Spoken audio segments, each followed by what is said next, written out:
আসসালামু আলাইকুম রহমতুল্লাহি বারকাতুহু। আজকে আমি আলোচনা করব যে আম্বিয়া কেরাম আমরা সাধারণতভাবে বলে থাকি 2,24,000 মতান্তরে 2,24,000-এর ওপর। তো আসলে এর সঠিক সংখ্যাটা কি?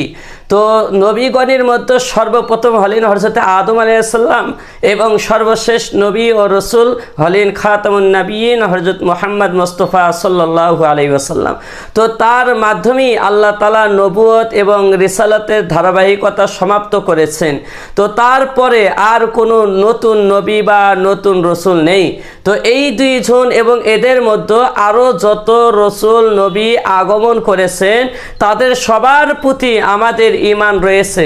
বিশেষ করে যাদের নাম আল্লাহ তাআলা কোরআন মাজিদে উল্লেখ করেছেন তাদের ওপর আমরা সুনির্দিষ্টভাবে ঈমান রাখি যে তারা আল্লাহ তাআলার সত্য নবী এবং প্রিয় বান্দা।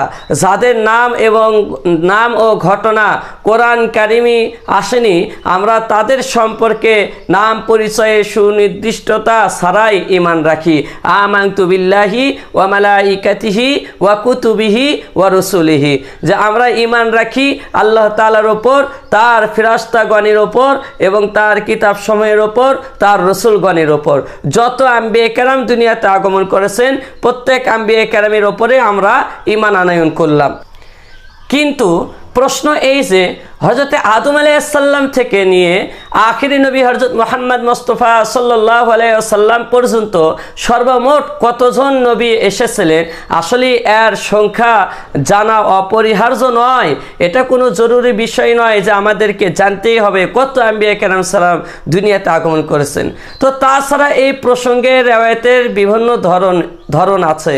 তবে এই প্রসঙ্গে একটি প্রশ্ন করেন, এই প্রসঙ্গে একটি সংখ্যা অর্থাৎ 2,24,000 আম্বিয়া কেরামের কথা উল্লেখ পাওয়া যায়। এই সম্পর্কে অনেকেই প্রশ্ন করেন এই সংখ্যা কোনো রিওয়ায়াতে এসেছেন কিনা, এসে থাকলে কোন কিতাবে। তো আমি এটা অনেক তালাশ করেছি কিন্তু কোথাও পাইনি। শেষে মোল্লা আলী কারি রহমতুল্লাহ আলাইহির ইকদুল ফারঈদ ফি তাখরিজ তাহাদিস নামক কিতাব আছে। এই কিতাবে গ্রন্থের মধ্যে একটা উক্তি পাইলাম, তবে জালালউদ্দিন সুয়ুতী রহমতুল্লাহ আলাইহি বলেছেন লাম আকিফ আলাইহি, অর্থাৎ এই কথা আমি কোনো রিওয়ায়াতে পাইনি।